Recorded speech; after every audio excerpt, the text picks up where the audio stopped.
Adonai yivarech et amo b'shalom.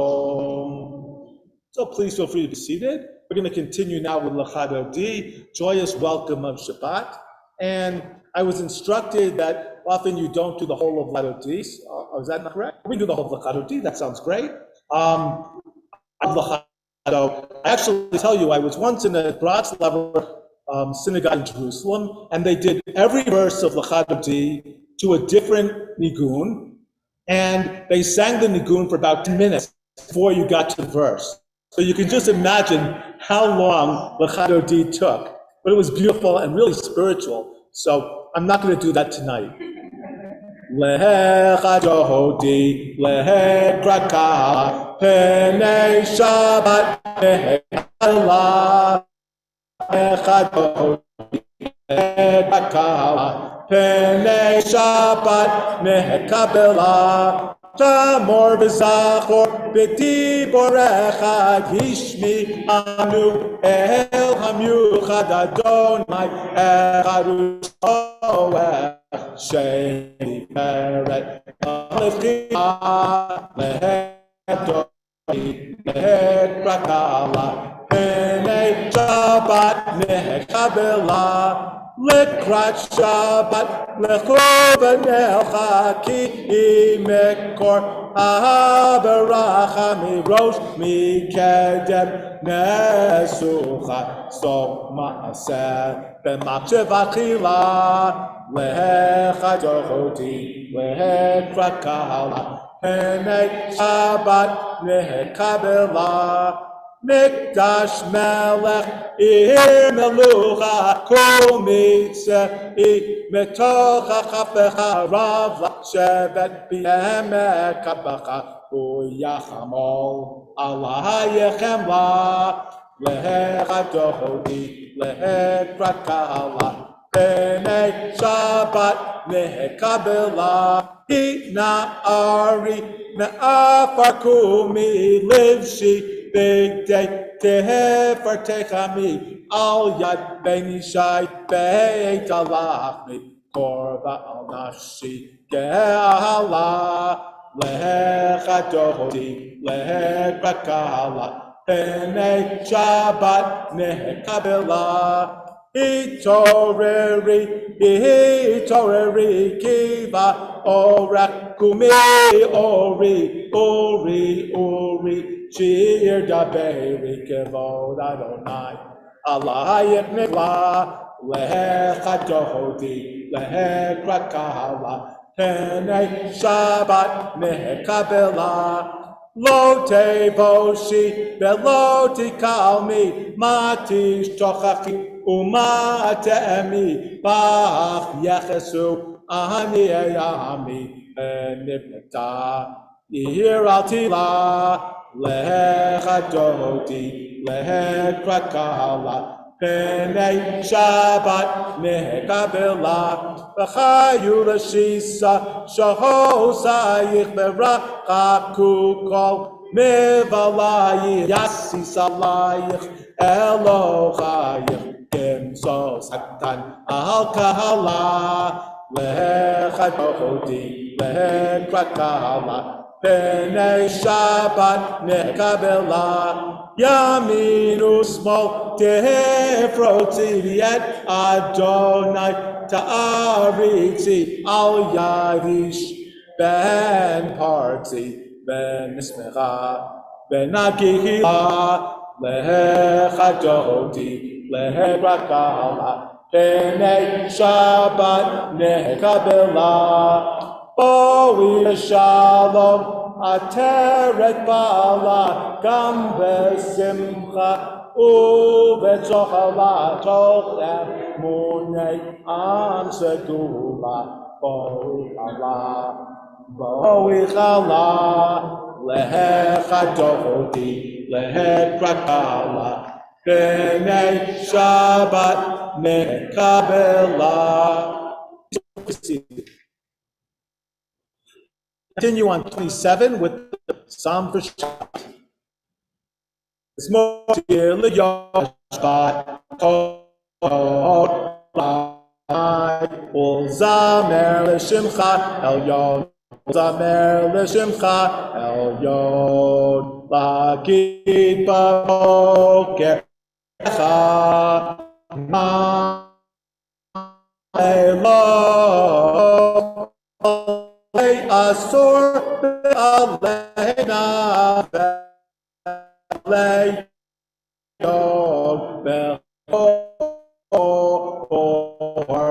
מזמור שיר שבת טוב לבוא אדוני ולזמר לשמך עליון ולזמר לשמך עליון כי אדוני פועלך מעשה ידיך ארנן מה גדלו מעשיך אדוני עוד עמקו מזמור של יום השבת ובחודו אדוני ולזמר לשמך עליון ולזמר לשמך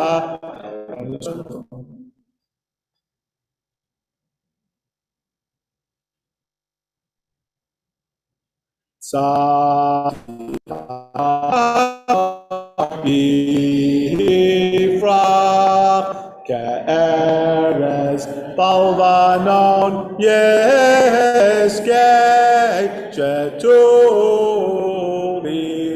בבית אדוני אצרות אלוהינו יפריחו אוינו בסלע דשנים ורעננים יהיו להגיד דבר אדוני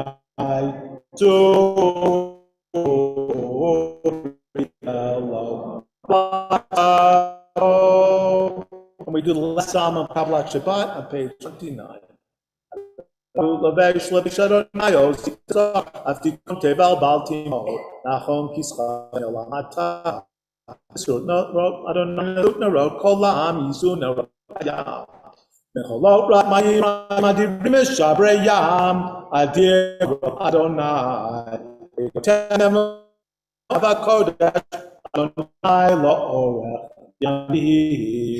we're going to continue now on observing your excited morning, whatever to stand, please rise.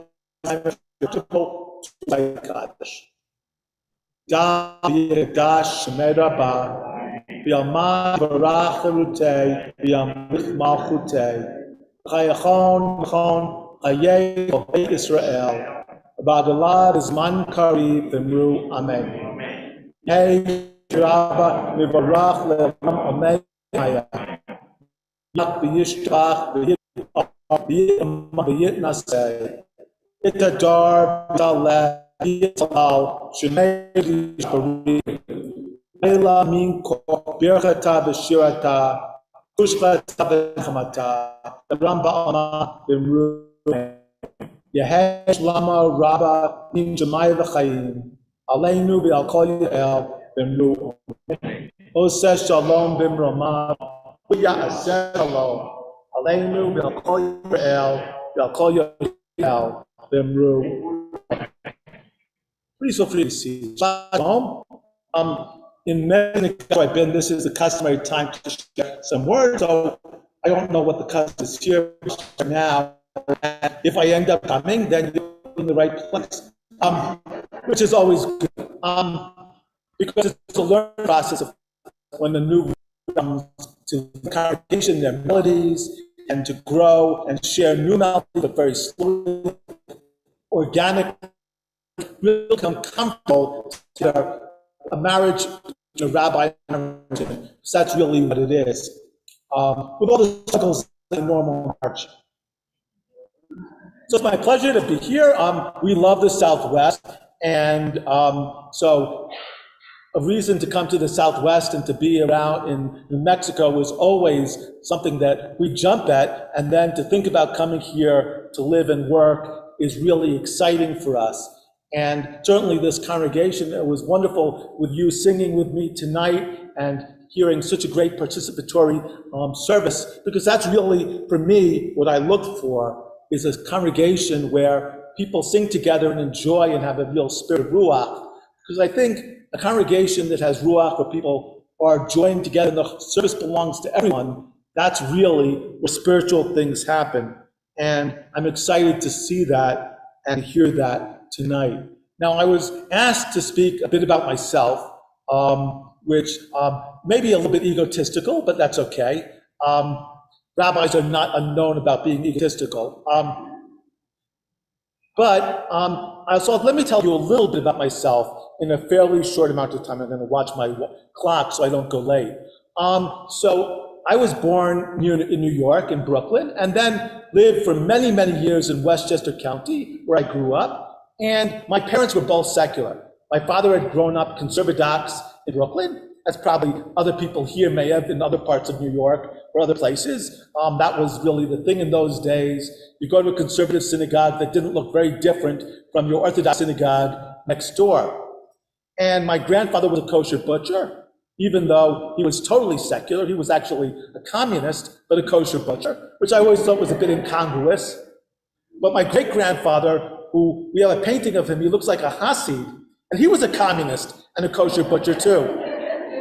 So things are always more complicated than you think. And maybe that's true with all of us, that we have lots of different identities. So I was born, my parents were secular. My mother grew up in Manhattan. She had gotten involved in Judaism as a teenager because her parents were secular too.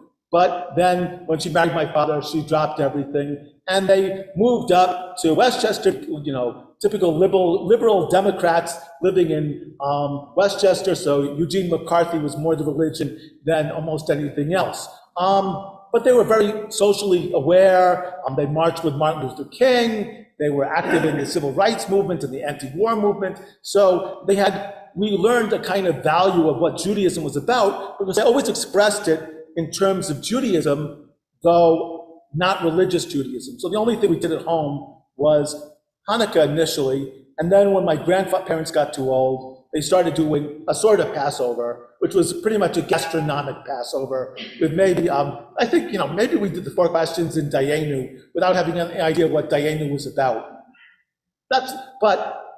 Then when I was about 12, my cousins started having bar mitzvahs and bat mitzvahs. And we were going to bar and bat mitzvahs all over the East Coast. And this was totally strange and really fascinating to me. So I said, how come I can't have a bar mitzvah? My parents looked at me as if I was crazy.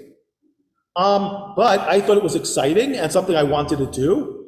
And so we just happened to live a long block away from an old Reform temple that was, interestingly, previously housed in a school that had been a communist school. So that's sort of the thing running through my story. But now it's a Reform temple, and I have a twin brother, and we went down to the temple, and we said, can we be in your youth school? Totally crazy. And they said, great.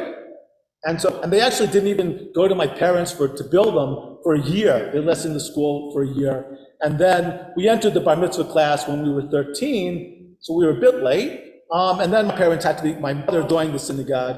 My father has never joined a synagogue and still never will, even with 2 sons as rabbis. But my mother joined, and then it went from bad to worse for my father, because then she became the president of the synagogue, and she worked for the Reform movement, and everything. It was really totally downhill.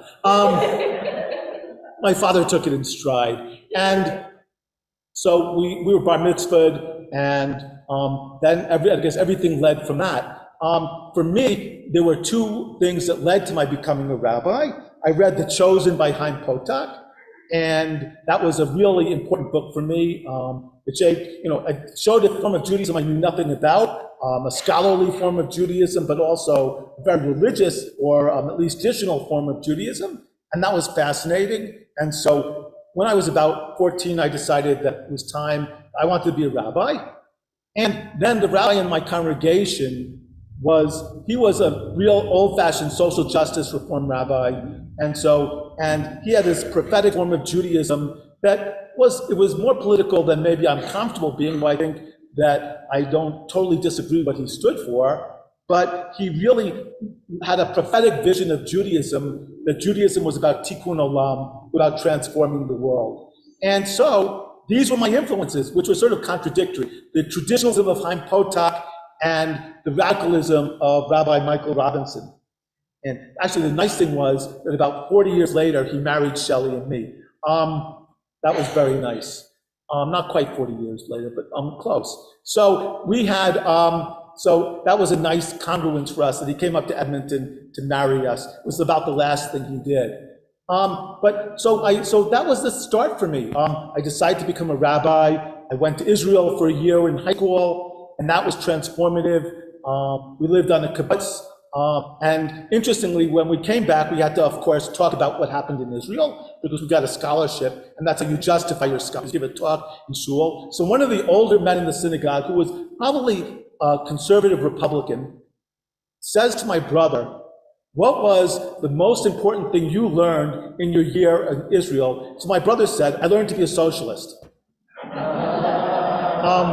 Mr. Small was not amused.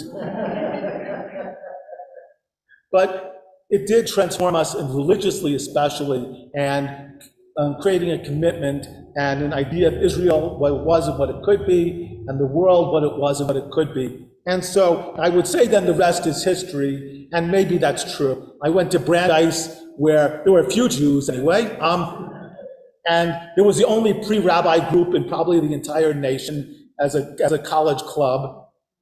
And then I went to the Jewish Theological Seminary and studied there. Now, after I left the seminary, and I have to be careful because I can easily talk too long on this, and then the service run longer than I've been contracted to do.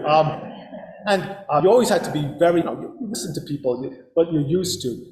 So I left the seminary, and I decided at that point, with my influences, but also I'll mention my mother's an anthropologist and had studied in Mexico, and we had gone down to Mexico. They had art from Japan in the house and art from Africa and all over the world. And they had this idea of being global citizens. So I thought to myself, why should I go to Oshkosh when I could go someplace exciting? So my first job as rabbi was in Glasgow, Scotland. So I went, I didn't understand a word they said. If anybody's been in Glasgow, you'll know that. But it was a really great thing for me to be in a totally different culture and experience their understanding of Judaism was, and a whole different world being in the United Kingdom. So that was a great introduction. They were very old-fashioned, so they invited the rabbi, a single rabbi, so we got to make sure he has some place to go every Shabbat, Chas v'shalom, that he should cook for himself, and it was, and then they set me up with 1,000 different people, and it was quite an exciting time in Glasgow. But it was wonderful, and it really just experiencing British culture and history, because I did my degree in history, so and in British history, so that was perfect for me as my first job. But it launched me onto what I like to call as an adventure rabbinate, and it really has been that. Now there have been some relatively uninteresting places: Elmira, Syracuse. Not the greatest places in the world for excitement or for international flavor, but wonderful Jewish communities nonetheless. And that kept me grounded to earth, which probably was a good thing. The big excitement, so I was in Edmonton, Alberta for 10 years. And that was very exciting because that's where I met Shelley. So it was worthwhile just going to Edmonton for that.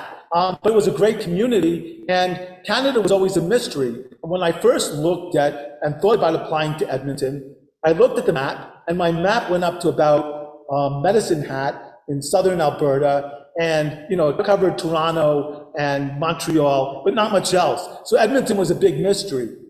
It is the northernmost city in Canada, a major city, and it was a very different kind of cultural experience. Edmonton is a very diverse experience, and of course, getting 40 below in the winter and mountains of snow was a challenge in and of itself.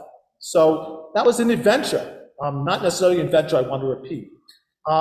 Then we went to Japan, and if I would say that was probably one of the great experiences of my life. We spent 7 years in Japan. No other rabbi had ever done that. Because one of the things that I remembered from my time was that school where they said, come, we want you to be part of our school. And so really being able to really work with and influence and help young people to embrace and be enthusiastic about Judaism was the opportunity of Japan. Japan was a community unlike any other Jewish community in the world.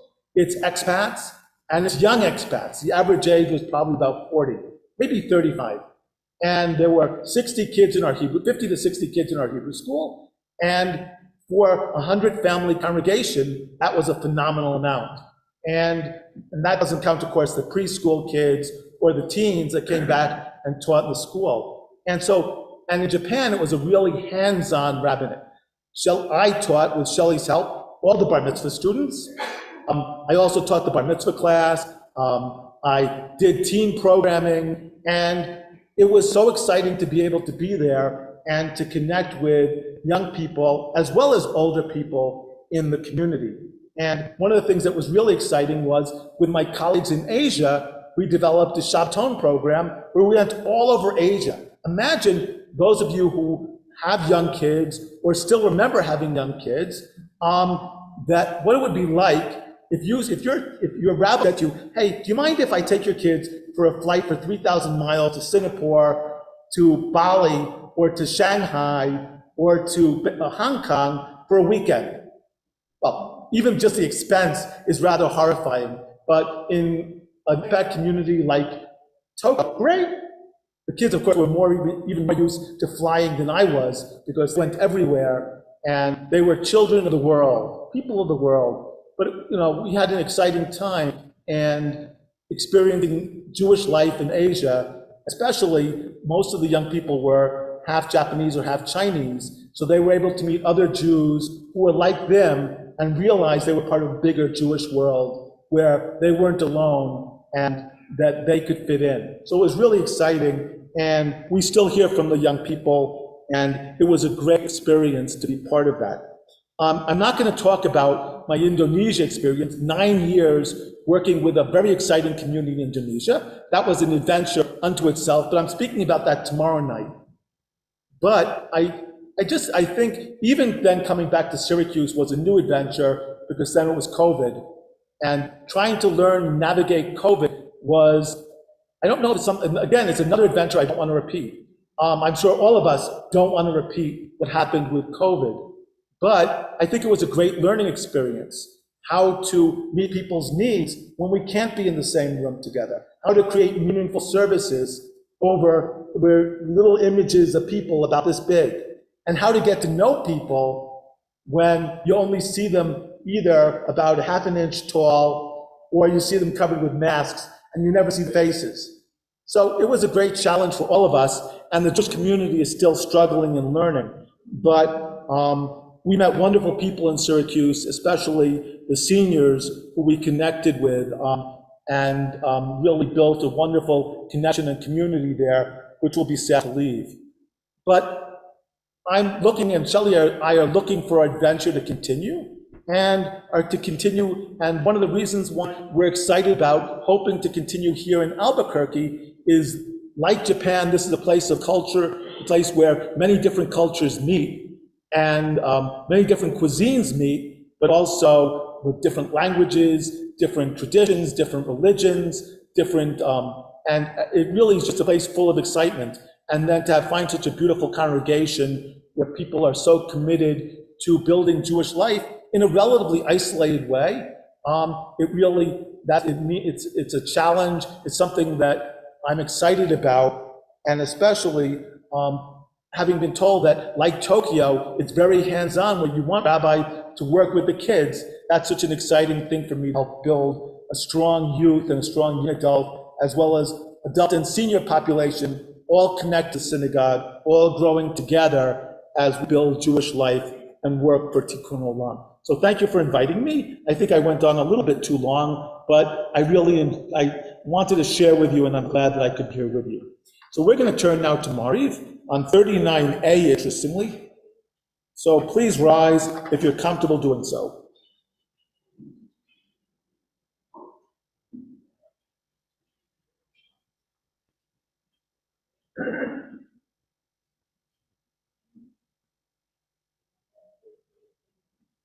Baruch hu et Adonai HaMevorach.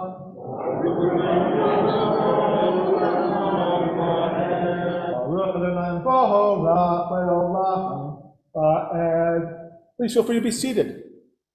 Baruch atah Adonai Eloheinu melech haolam asher bidvaro marviv aravim b'chokma protection mishneitim umalif et azmanim mesader et kol chavim bishmarateim v'keker tzono golel yom v'layla golel or mipnei choshech v'choshech mipnei or umavir yom umevi layla umavdil ben yom ben layla Adonai Tzvaot Shemo El Hai V'Kayam Tamid Yimloch Aleinu Le'olam Va'ed Baruch Atah Adonai Amariv Aravim. We continue on page 40 with Ahavat Olam. Ahavat Olam Beit Yisrael Amcha Ahavta Torah u'mitzvot Ukim u'mishpatim Otanu lemadita Al kein Adonai Eloheinu Zofeinu uvkumeinu Nasiach behukecha V'nismach b'divrei Toratecha U'mitzvotecha La'olam va'ed Ki heim hayenu Ba'orech yameinu B'orech yameinu Ubachem negeh Yomam b'layla Yomam b'layla V'avtecha al tasir mimenu li'olamim Baruch atah Adonai Ohev amo Yisrael. We continue with the Shema on page 41. Shema Yisrael Adonai Adonai Echad. Ve'ahavta et Adonai Elohecha B'chol levavcha u'chol nafshecha kol me'odecha v'chayu hadvarim ha'ela asher anochi mitzavcha hayom al levavecha v'shinantam levanecha v'dibarta bam v'shiftecha b'veitecha v'lektecha v'derech u'shochtecha v'kumecha u'kshartam le'ot al yadecha Vayulatok tafot beineinecha Otavtam al mezuzot beitecha Uvisha'arecha Vayashmo tishma'u al mitzvotai asher nochi Mitzavetchem chayom V'avat Adonai Elohechem.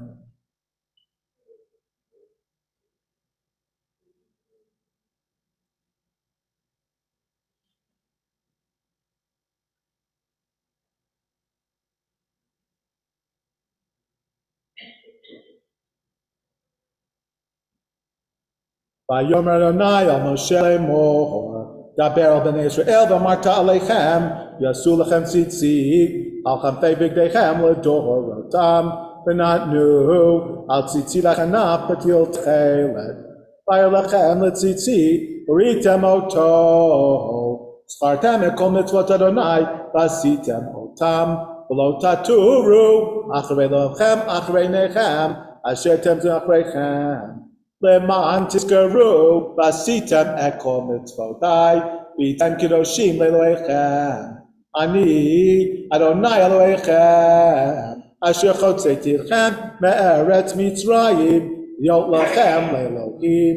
Ani Adonai Elohechem emet. Adonai Elohechem emet. Emunah kol zot v'kayam aleinu ki hu Adonai Eloheinu V'ein zulatoho, v'nachshor lamoha, pogenu miyam melachim, malkeinu olenu mikaf kol ha'aritzim.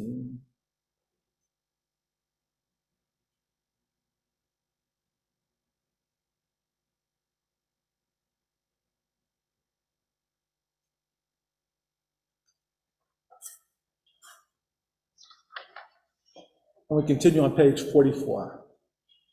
Umalchuto b'ratzon kiblu aleichem, Moshe Miriam u'bnei Yisrael, l'chanu simcha rabba, v'yamru chulam, mi chamocha, u'elim Adonai, mi kamocha, nedar b'kodesh, norati lo, Hosef Beleh, Malchut Chorevnecha Bakem Lifnei Moshe, Ze'eli Anu Ba'ameru, Adonai Yimlo Leolam Va'ed, V'nemar Kifat Adonai Yaakov, Zat Mimenu, Baruch Ata Adonai, Ka'al Yisrael.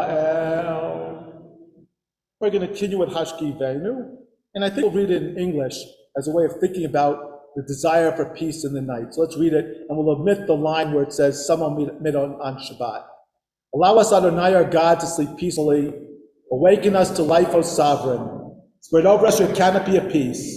Restore us good counsel, and save us for the sake of your name. Shield us, shelter us in the shadow of your wings. For you, God, watch over and deliver us. And you, God, are sovereign, merciful, and compassionate. Ensure our going and our coming for life and peace now and forever. May you spread over us your canopy of peace.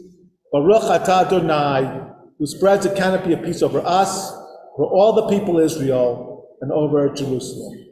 U'shmor tzeitenu, u'ben shalom yatav yad olam, u'froz aleinu, sukat shlomecha, Baruch Atah Adonai, aparei sukat shalom aleinu, L'kol Mo Yisrael, Ba'al Yerushalayim. We continue with Vishamru, page 46. Please rise if you're comfortable.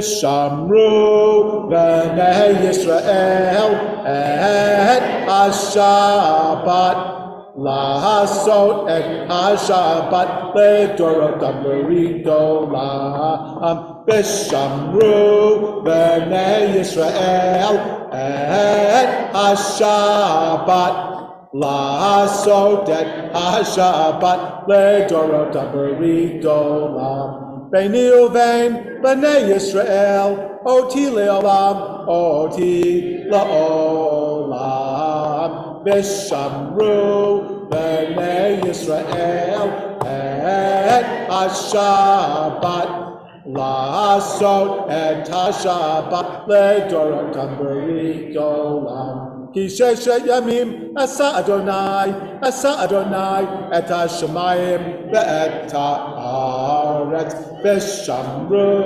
Bnei Yisrael et HaShabbat Lahasot et HaShabbat leDorotam b'ridolam Uvayom hashvi Shabbat v'yinafash Shabbat v'yinafash Shabbat v'yinafash Vishamru Bnei Yisrael et HaShabbat Lahasot et HaShabbat leDorotam b'ridolam Yikadal v'yikadash Shemei Rabbah V'yamad v'rachel v'yamich malchutei v'chaye honu v'yomechon u'chaye d'chol Beit Yisrael Bagala u'bizman kari v'meru Amen Yehei Shmei Rabbah mivorach V'yolam liyomei almaya Yitbarak v'yishtabak Yitbar v'yitman v'yitnasei V'yitadar v'yitaleh v'yitalal Shemei d'kodisha Le'ela min kol birchata v'shirata Tu b'chata v'nechemata Dam v'yiran v'yalma B'meru.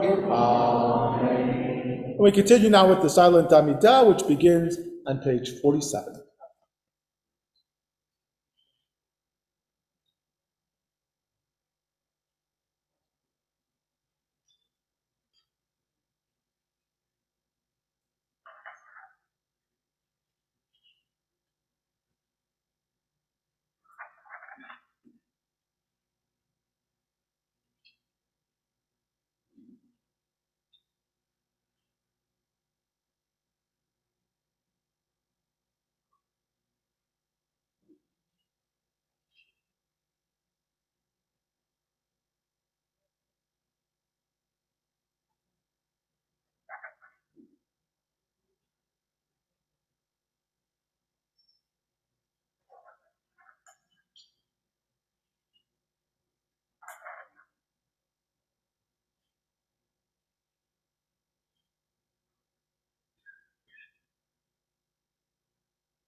We continue with the symbolic repetition of the Amidah. If you haven't completed the Amidah, please feel free to.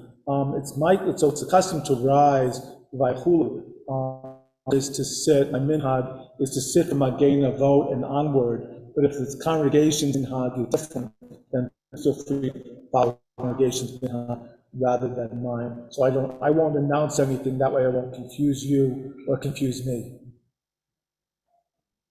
Vayachulu hashamayim v'ha'aretz v'chol tzibam Vayachol Elohim b'yom hashvi'i melachto asher asa.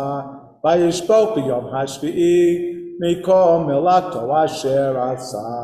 Vayivarech Elohim et yom hashvi'i vayakadesh oto kivo Shabbat mikol melachto asher bara Elohim la'asot.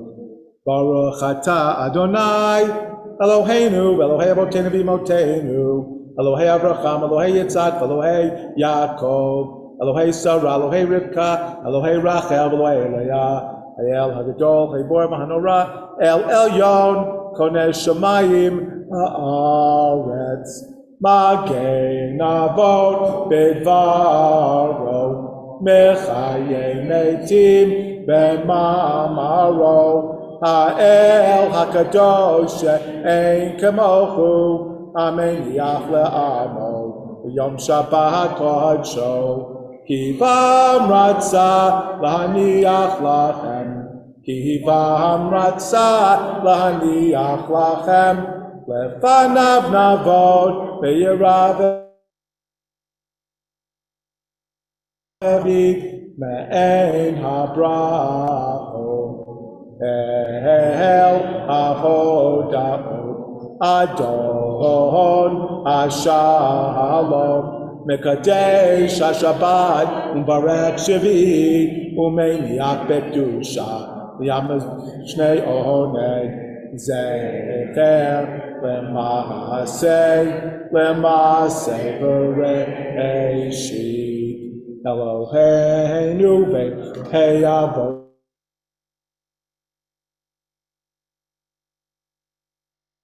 Sheinu b'mitzvotecha, v'tein helpenu b'toratecha, sabe'enu metuvecha, v'samcheinu b'shuatecha, v'tacher beinu, v'avdecha be'emet, v'chanchi leinu, Adonai Eloheinu.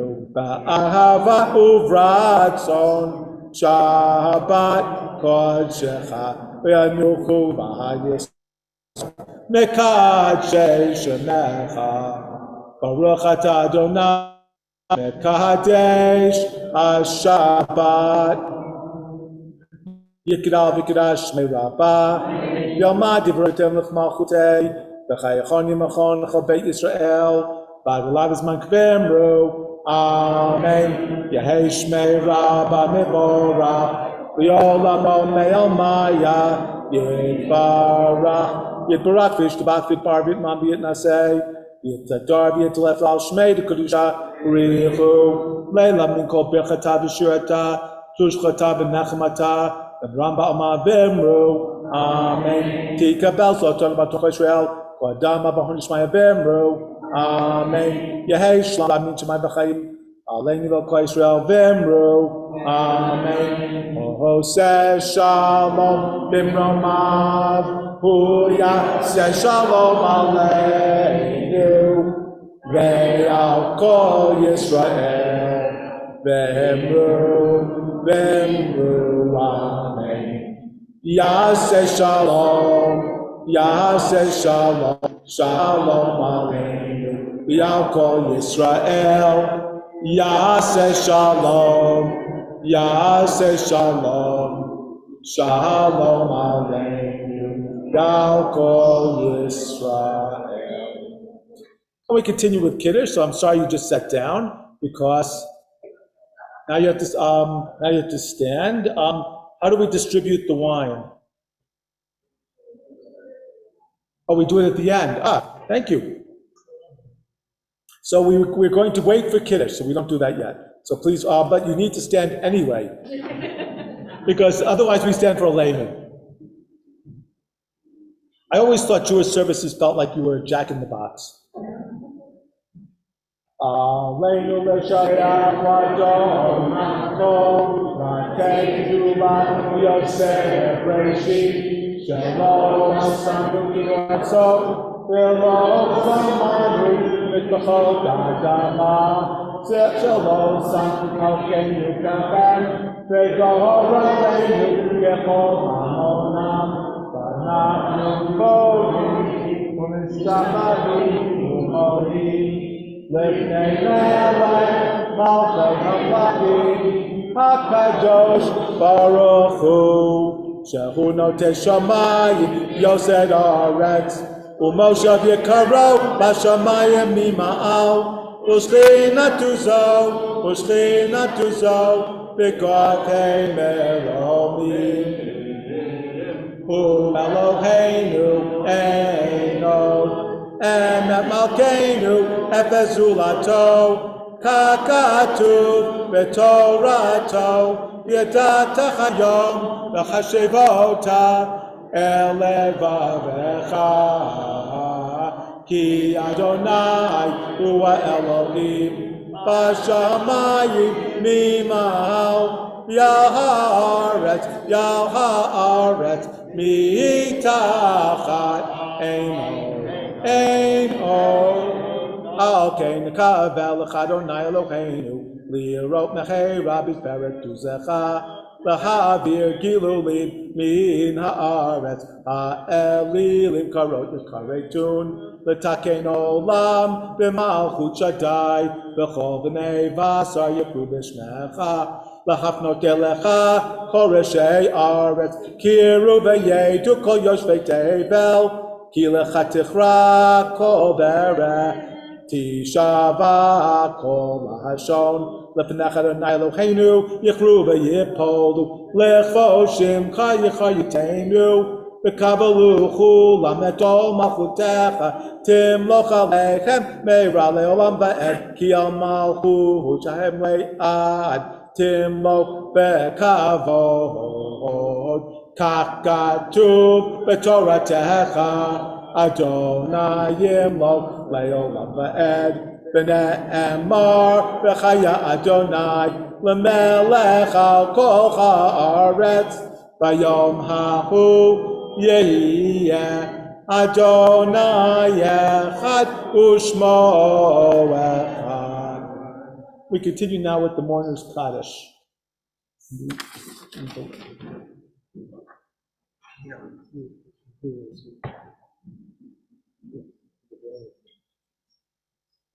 Just read this. Okay. Every place is different.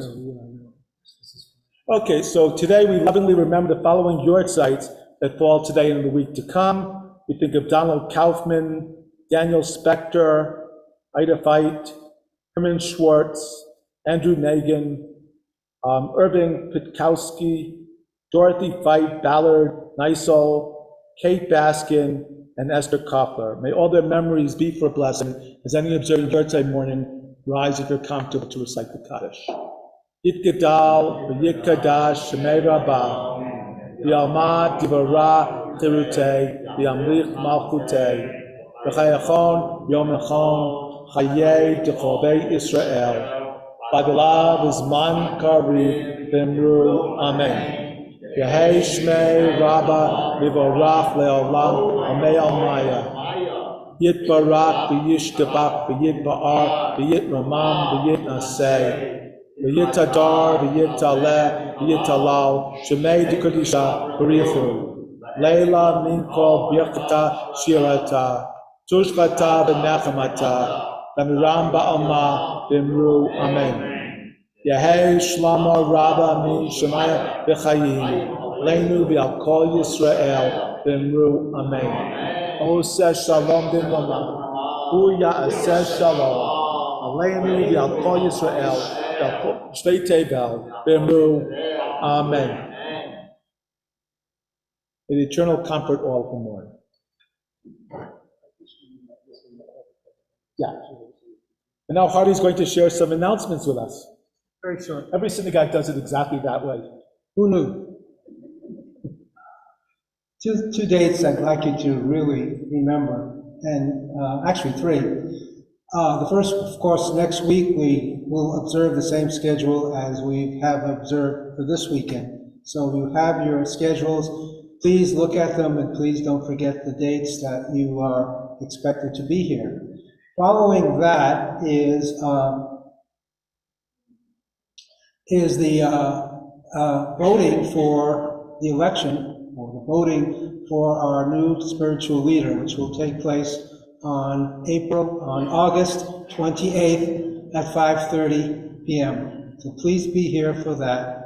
Very important that everybody shows up. There is no proxy voting. There's no voting by mail or anything like that. It's only voting in person.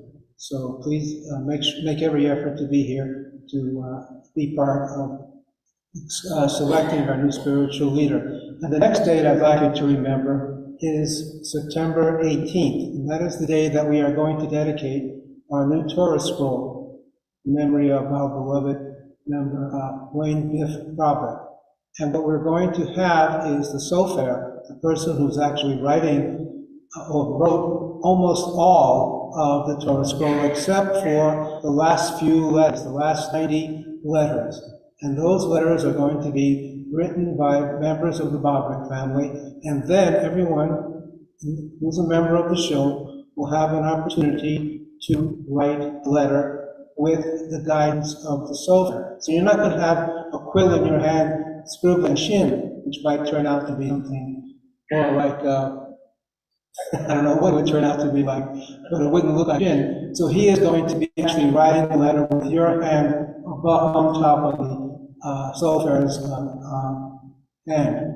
You can do it by yourself, you can do it as part of your family, you can do it with a friend, and we are offering this incredible mitzvah, this honor, once in a lifetime opportunity, really, to you for a real bargain, which is $180 for the privilege of coming up by yourself or with somebody else and writing the letter. So you'll be getting, this will be announced in the shofar, in the next shofar, and you'll also be getting a notice in the mail about this. And of course, it'll be first come, first served, but we will have approximately 80 spots for people in the synagogue to do that. We have a few people who've already pre-signed, and I've written their names down already. So as soon as you get notice about this, or if you want to do it before that, that's fine with me. Just notify me by email, and I'll make sure you get on the list. So that's September 18th at 2 o'clock. Was it 2:30, Brian? 2 o'clock, let's say. On Sunday, yes. It's a Sunday. So that's September 18th. Well, good Shabbos, everyone, and Rabbi, come on up. So we're going to conclude with Yigdal.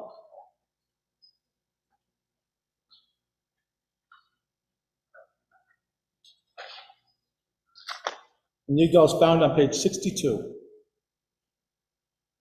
Yigdal Elohim Chai ve'yishtabach nimtzav yenetel mitziyuto.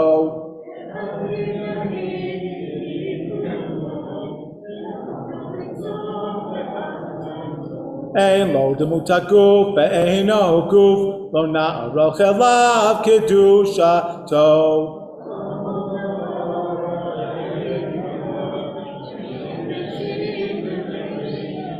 Hino Adon Olam v'chol notzar yoreh gedulato u'malchuto.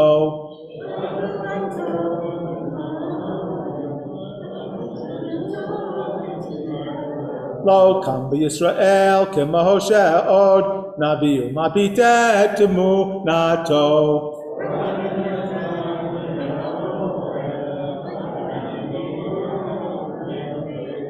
Lo yachal fa'el v'lo yamir dato va'olamim v'zulato.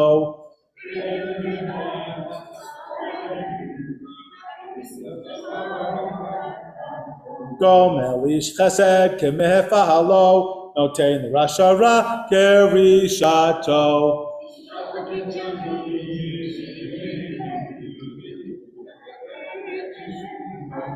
Meitin Yechayel Berochasto Baruch Adei Ad Shem Tekilato Meitin Yechayel Berochasto.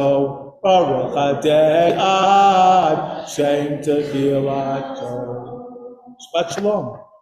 So, what are the logistics of Kiddush? And we'll do Kiddush up here, and also, anyone who'd like to ask some questions, we'll have the stand over here, the podium, and you'll be able to come up and ask your questions here. And the reason for that is that the people on Zoom can also participate in the question and answer session. So we'll do Kiddush now. Okay. So do people get Kiddush, or do I just do it? Okay. Please rise if you're comfortable.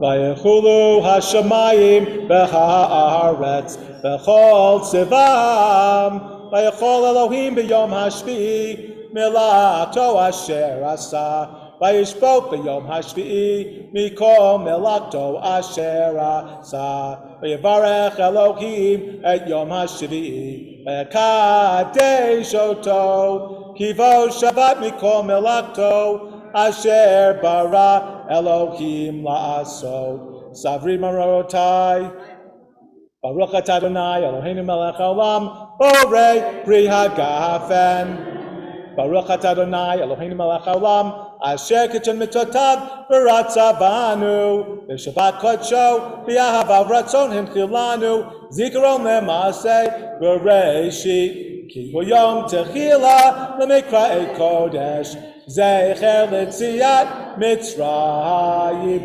Kivanu b'harta V'otanu kidashta Mikol chamim V'shabbat kodshecha V'ahava uvratzon Hinchaltanu Baruch atah Adonai Mekadesh HaShabbat.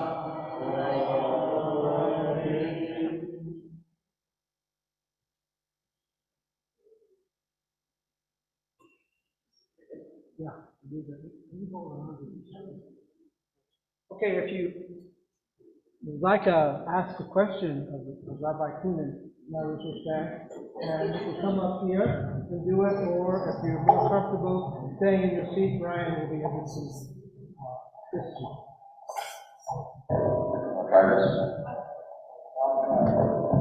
We have an opinion on Mondays and Thursdays.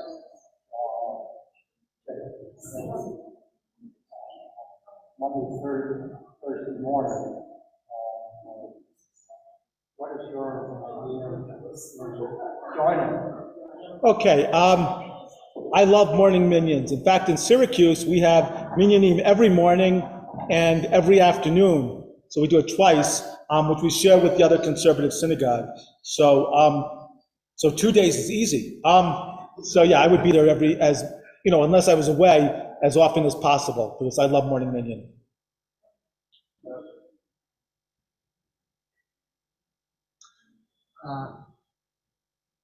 Before everybody goes, don't forget we have our own egg following the service downstairs. Wonderful dessert, so don't leave without coming into the social hall for these treats. Rabbi, how do you feel about passing on parts of the service to some of the kids and some of the people who know the service? I think that's great. For me, the more participants, that's great. Yes, there. So is the voice of God. Yes. My belief is the more participatory a synagogue is, the stronger it is, and the more you have people of every demographic leading the service, the more it belongs to them.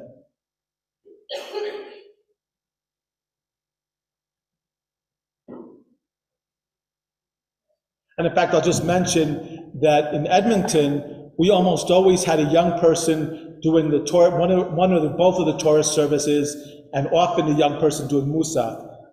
So it was something that we did that I've always believed in and thought it was very important. Rabbi, this being a conservative synagogue, do you lean more toward the religious side or more the interpretive side, or how do you see where we are now and what is your normal direction of where you see us going as far as religious practice? So that's a very hard question. I think for me, my philosophy of Judaism is that we have a very, very beautiful tradition that we have the possibility of interpreting and making meaningful in every generation. We also have a tradition that's passed down to us and has grown in every generation. So that last week when we read Be'et Hanan, and we heard the idea of the Ten Commandments, which the rabbis say were given to every generation of Jews and understood by every generation of Jews. Therefore, I believe it's the obligation of all of us to interpret the tradition, to understand the tradition, and ensure that it's meaningful in our time and into the future. So that, for me, Judaism has always changed. Judaism is not the same now as it was for Abraham or Moshe Rabbeinu or the rabbis of the Talmud. It's changed continuously, and we're just continuing part of that process of growth as Judaism continues to speak. I think that's why Judaism still exists. And it's true even for the Orthodox, even if they don't admit it. So for me, Judaism has to continue to grow and respond to modern issues and be relevant, but with a voice of our past shaping that discussion and helping us to remain part of our tradition as we look to the future and to many, many generations of Jews. So I think this is a process for us, but it's equally a process for our kids and our grandkids who will be continuing to shape Judaism and make sure that it stays relevant. Rabbi, thank you for the service. The problems of modern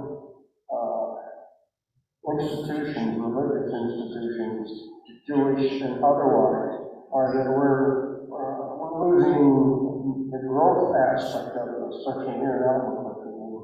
And in order to be here in the future, we need youth, and we need vigor, we need movement. And I think it's a tough nut. I think it's a hard question of how do you see us growing in terms of millennials and young people and bringing people into the fold where it's a major problem.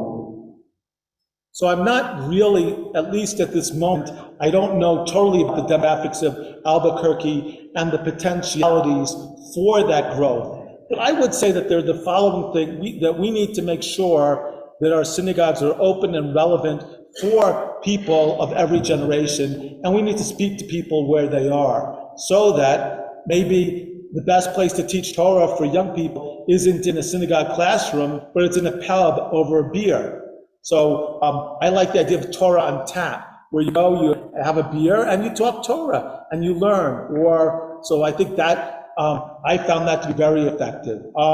Going on a hike, and which often attracts younger people who like to hike and get out into the wilderness and then connect spiritually, is a great way to reach out to people and connect them with the synagogue. I think going on a Shabbaton where people that's great for teens, but it's also great 20-somethings and even older, going off, spending a weekend just immersed in Judaism rather than being just tied to the synagogue, doing services on a hilltop occasionally or by the ocean, which is a difficult, I admit, in Albuquerque. But being creative and reaching people where they are, but also recognizing we need to make sure that people can participate. So one of the ideas I came up with for my congregation in Syracuse is where we have once a month a Shabbat speaker who comes in and speaks during the Oneg on all sorts of topical interests, usually about Tikkulam in general in that community. And what we're going to be doing is, each of the weeks where we do that, we're also going to have a Chaton Shabbat program starting at 11 o'clock for the parents and the young kids, so they can bring their kids, and then we'll have a babysitter during the speaker, because speakers are that many young people are interested in these issues. And so the kids will be able to enjoy the oneg and the lunch, then they'll go up with the babysitter, and the parents will be able to stay and hear the speaker. So trying to find out creatively how you can meet people's needs is really the best way that we do that. Yeah, and then being open, so that one of the things that I've done is that you don't require membership for a family to have their kid named in the synagogue. And that way you remind them of the synagogue, and you remind them that we're there for them when they have children, and they can be named. So that's a way of just bringing them in, and it doesn't really, generally, one friend of mine gave out bags with baby stuff in it. That event, at that kind of program, so that they feel connected, and then maybe having a mom and baby group or a pop and baby group or a parent and baby group, depending, but finding out as much creativity as you can to reach people where they're at, rather than making assumptions about that they'll want to come where we're at. Also, it's very hard to do this up down. So one of the things that's really important is to empower millennials, 30-somethings and others to think about what they want, and then help the synagogue facilitate to make that possible. Because we often think we know what people want, but sometimes we're missing the mark totally. So really learn to listen is really important in making sure that Judaism will be relevant for the next generations. And then bringing in things that, finding ways to have services that meet their needs and things that they want. So you might very well find millennials who find spirituality in meditation before service. So having a meditation group that people can come to before and maybe even for the first service, and then they come up to the Torah service, and then stay for the Kiddush and with the rest of the community. Finding creative ways like that is the best way to bring people in, and not to think, because we've always done it this way, it's going to be the answer that other people are going to want. I'll interrupt you for a second. For those of you online, you can unmute yourself and ask questions as well. Okay, Mike. You may have touched a little bit on this in your last, I'm over here. Oh, that in your last response, but it's wonderful to see everyone here tonight. Shabbat Shalom. Admittedly, we don't always have attendance on a Friday night. So what are your ideas on how to bring people in, particularly for services? We need Friday night, Saturday. You talked a little bit about meeting people with their needs. What kinds of ideas have you done in the past for Friday night, Saturday morning? So I think those are, so one of the things that you can do is realize that there are going to be different people who want different things out of service. So that there are going to be people who love musical instruments, and there are going to be people who are horrified by the idea of musical instruments. So one of the things we do in Syracuse is we have one Friday night, which we call Surat Shabbat, where it's actually tonight. What time is it there? But a very talented singer comes, she plays the guitar, and a friend of hers plays the drum. Oftentimes other people will come up and stand and sing with her, leading the service. She uses a lot of very modern melodies and very different ones, but ones that are singable and really create a sense of nigun, of connection. And that service is very popular for the people that are attracted to that kind of service. But making sure also you have another week where it's much more traditional, match the people who are traditional. So that's one way of doing it. Having services where children are participating on Friday night, especially, it's easy. You're learning often Friday night tunes in Hebrew school, so why not come and divide the service and have young people lead most of the service? That brings parents in as to be part of it. Also, and in that case, oftentimes in Hebrew school or at USY or BBYO, you learn other kinds of melodies or Ramah that are not necessarily the melodies that are more traditional for parents like or comfortable with. And so on that kind of service, you could use the melodies the kids enjoy singing, with lots of clapping, and even, there's hand gestures for David Melech Israel and other things that kids like to do. And it makes the service a lot of fun for kids. So that's a way of doing it. So being creative about the services. In Edmonton, I started two things. We had on Saturday morning, once a month, we had a meditative service where people would come in and really do meditation based on the tefillot for about till Torah service, as I mentioned, and then come up. And then on another week, we had a family service downstairs, which was a teaching service. So that we went through the service, each month, we taught a different part of the service, different people, people who were learning to daven, weren't ready to daven upstairs, felt comfortable davening downstairs, because it was, everybody was in the same boat, and people were learning to lane. So it was where everybody could be comfortable, not always a nice number of younger families come in, and then the kids would have a lot of opportunity to daven, especially the younger kids, doing parts of the service, where shachrit or other parts, where so that they would have lots of experience before their bar and bat mitzvahs, leading in front of many people. So that was another way of doing it. And then I talked about other ways as well, moving out of the synagogue sometimes, to be outside and appreciate the beautiful weather, maybe in the autumn or the spring. But the evenings here are pretty cool anyway. So not being stuck, but trying to find as many different ways to make people feel comfortable and want to be here, while not forgetting the people who want a more traditional service.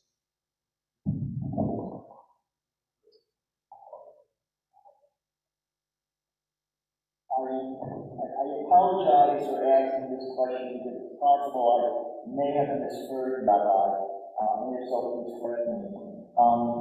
During the singing of Yigdal, the end of the service, with the reference to Moses being a prophet and seeing the likeness of the divine, if I heard you correctly, you changed seeing Ma'abit from the masculine form to the feminine form. So, first of all, did I hear you correctly or did I mishear? There might have been a slip of the tongue, but no, I would never have made that change, no. Okay, so in general, do you have an opinion about when the words of the Siddur should be changed to reflect more modern values? Do you have an opinion on that? Yes, I do.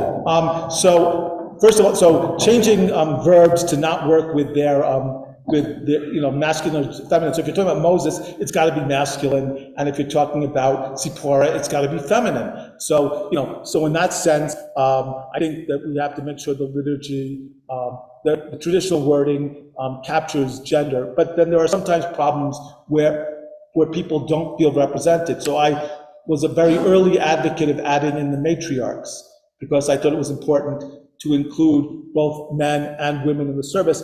And I also do like the idea that when we say avotenu, we also say imotenu. Because now, grammatically, one could say that avotenu includes everybody. But for so many generations it didn't. Therefore, it's important to mention imotenu too, because there's so much history about the word that only talk to fathers, not really parents. So I like adding avotenu to imotenu. I also, at the end of the Kaddish, like the wording that they add in parentheses in the Siddur, al yoshvei tevel, for on the people of the world as well as on Israel. We want peace for everybody, because if the world doesn't have peace, then Israel can't have peace. So it really is, it's all reciprocal, and peace is needed for all humanity. So in general, I do not change wording. I like the way that the way that Lev Shalem has reduced the gendered nature of God language in English, but I don't believe in changing the Hebrew in general. We have a bat mitzvah. Actually, I shouldn't say that. In 2 weeks, there's a young woman who's becoming 13, and she's decided that she's having a mitzvah rather than a bat mitzvah.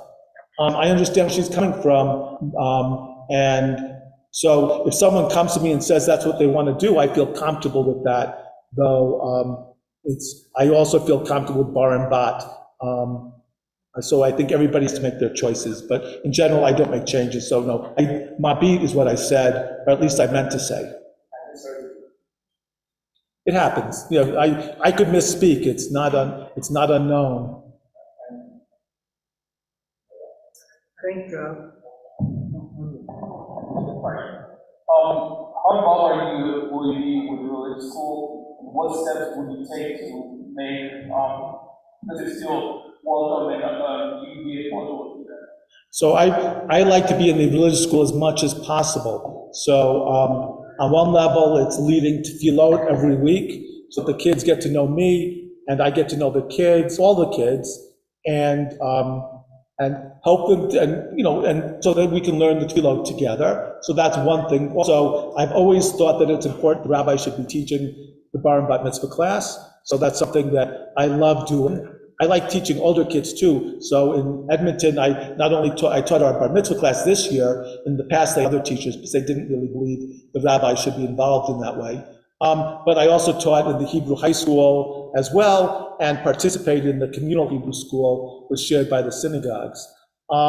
And so I think that, and then also, so the rabbi directly getting to know bar mitzvah students in a way that's direct and more than just a few weeks or even private lessons. I enjoy doing private lessons also, though, as the bar and bat mitzvah students prepare for their simchas. And then what I like to do is to, periodically over the year, not every week, but before, around the Holy Days, around Sukkot, around Hanukkah, around Tu B'Shvat, around Purim, around Pesach, and depending on Shavuot probably doesn't make your calendar, but going into different classes and also other times during the year to share a little bit with the different classes at their age level so they get to know the rabbi. So I think it's really important. And then, and then balance on all of that and morning minyan, then trying to be there also to greet parents as they come so that they have a connection with me as well. Any more questions?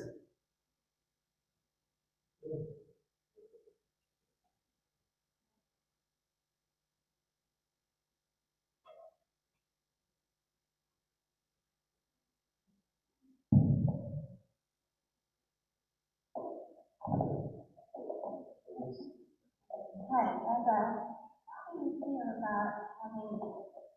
how do you feel about having choir?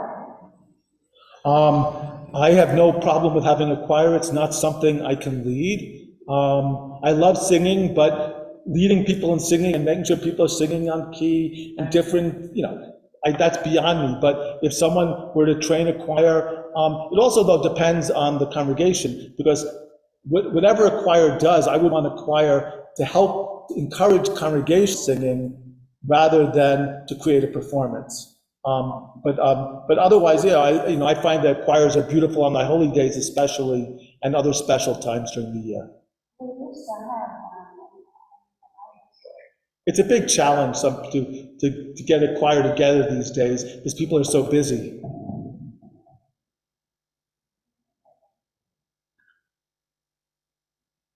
Any more questions?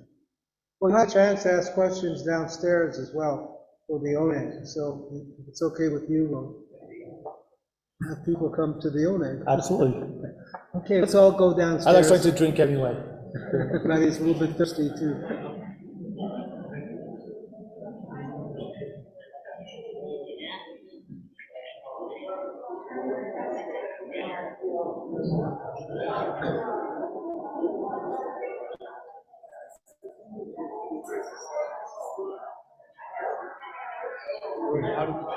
Yeah, I'll go. Oh.